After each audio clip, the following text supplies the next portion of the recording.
Jika kamu tinggal di tempat rawan gempa bumi seperti aku, kamu mungkin pernah merasakan guncangan yang tak asing ini. Tanah bergetar di bawahmu, foto-foto berderak di dinding, anjing tetanggamu menggonggong di halaman.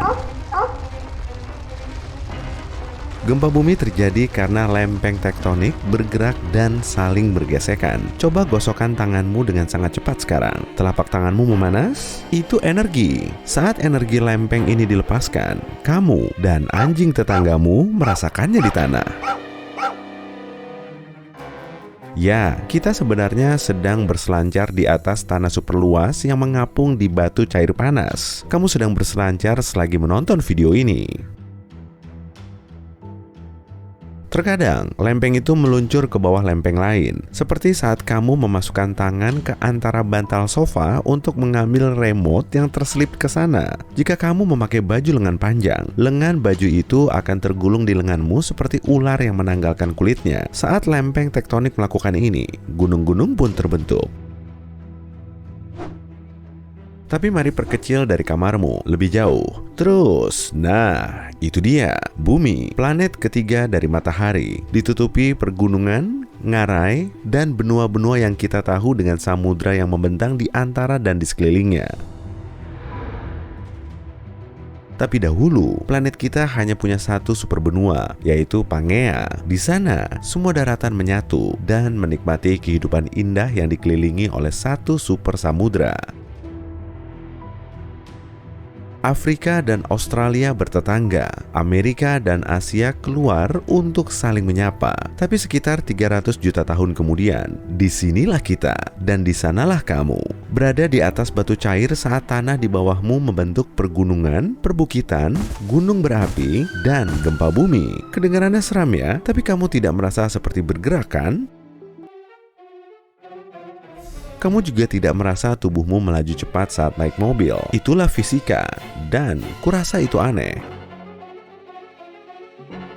Sekarang, lempeng di bawahmu hanya bergerak beberapa sentimeter per tahun. Jaraknya bisa sampai 10 cm kalau bergerak sangat cepat. Bisa dibilang, perharinya itu seperti setengah lebar helai rambut. Jadi, mari percepat sedikit, katakanlah 90 meter per hari. Kamu sedang duduk di kamar menikmati secangkir coklat panas yang lezat, melihat-lihat media sosial, dan menonton video. Saat kamu menaruhmu ke nakas, kamu mulai merasa pusing. Kamar itu seperti berputar. Kamu memeriksa minumanmu dan melihat cairan di dalamnya berayun hebat. Sekarang kamu yang berayun. Kamu berhasil berdiri, tapi tak bisa mempertahankan keseimbangan. Semua benda di kamar itu berjatuhan seperti ada tornado. Kamu masuk ke kolong tempat tidur dan menutupi kepalamu. Listrik padam, dan sekarang kamu tidak bisa melihat apa-apa. Ada dua hal yang perlu diingat berkaitan dengan gempa bumi, magnitudo dan intensitas. Magnitudo adalah besaran gempa, nilainya tetap. Intensitas adalah seberapa banyak guncangan yang disebabkan gempa. Angkanya bisa berbeda tergantung dari tempat kamu mengukurnya. Gempa bumi paling kuat terjadi di Chili pada tahun 1960. Magnitudonya mencapai 9,5 skala Richter. Di atas 7 sudah dianggap parah loh. Gempa itu menyebabkan tsunami di Jepang, Hawaii, Filipina, dan bahkan Selandia Baru. Biaya pemulihan atas kerusakan yang ditimbulkan mencapai jutaan dolar.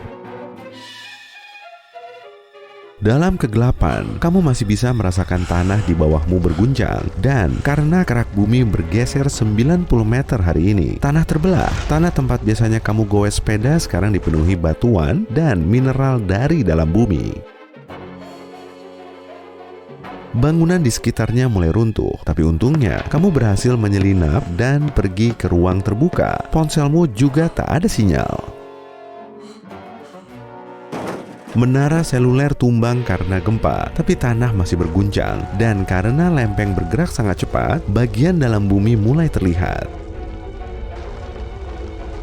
Warnanya merah, merah padam. Kamu bisa melihat mantelnya sekarang. Bumi, seperti bawang bombay, menunjukkan lapisannya. Dengan magma yang mengalir di hadapanmu, kamu seperti sedang ada di dalam film tentang bencana.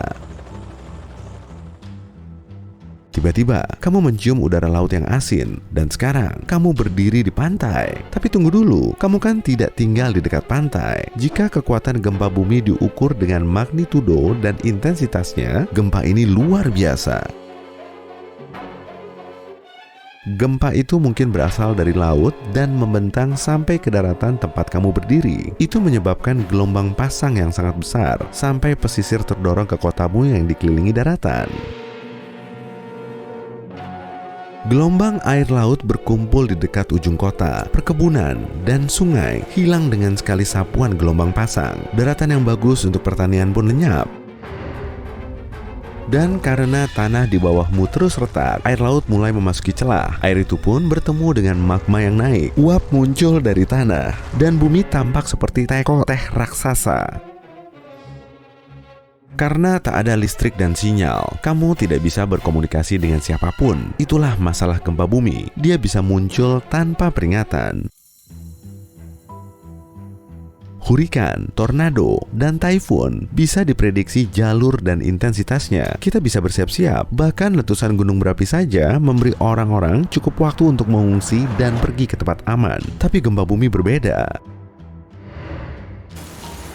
Karena bangunan runtuh di sekelilingmu, kamu melihat selubung asap debu dan puing-puing. Udara tak bisa dihirup. Ayo lekas ambil masker gas. Di kejauhan, ada pegunungan yang selalu kamu nikmati. Kamu berjalan di sepanjang jalurnya 2 minggu sekali dan berkemah seru di pinggir sungai. Tapi gempa bumi melalui bagian tengah gunung itu dan menciptakan cukup tekanan untuk membelahnya. Pepohonan mulai tumbang. Gunung itu menjadi setumpuk batu dan debu. Ini belum berakhir. Daratan yang berguncang membuat tanah serta batu longsor dan mengarah ke kota. Beberapa longsoran sangat besar, sampai-sampai bisa menyapu seluruh desa di area terpencil. Banyak longsor terjadi setelah hujan deras, yang lainnya terjadi tanpa diduga. Karena tanah di depanmu terbuka, banyak benda di darat jatuh ke dalam lubang itu. Mobil, pohon, gedung, patung, semuanya. Kamu bisa menemukan tempat aman, tapi kamu tidak yakin itu benar-benar aman. Ini terjadi di kotamu dan banyak tempat di seluruh dunia. Tapi bencana ini akan lebih meluas. Tektonika lempeng penting untuk kehidupan di bumi. Salah satu fungsi utamanya adalah menjaga suhu agar bumi dapat nyaman dihuni. Tanpa daratan yang mengapung di atas lapisan batu cair, tak akan ada kehidupan di planet paling layak huni yang kita tahu sejauh ini.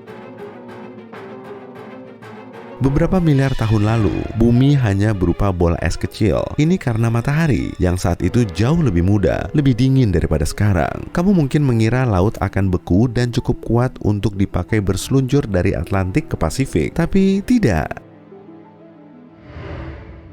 Itu karena para ilmuwan percaya lempeng yang bergeser di bawah membuat laut hangat dan nyaman. Itu terjadi karena adanya pembentukan gunung berapi bawah laut. Selain lava dan banyak gas, gunung itu memuntahkan karbon dioksida ke atmosfer yang memerangkap panas di bumi. Saat matahari perlahan semakin panas, hujan mampu membawa karbon dioksida kembali ke tanah dan masuk ke mantel bumi. Dan siklus ini bisa membantu bumi menjaga suhunya agar bisa dihuni oleh kita. Aduh, perhatian banget sih. Bumi sangat unik karena tektonika lempeng ini. Tak ada planet lain di sistem tata surya yang bisa melakukan hal yang sama. Kecuali bulan beku Jupiter, Europa. Ada bukti pergerakan tektonika lempeng di dalam intinya. Meskipun Venus dan Mars punya bagian dalam yang panas, tidak ada tanda bahwa planet-planet ini memiliki aktivitas itu.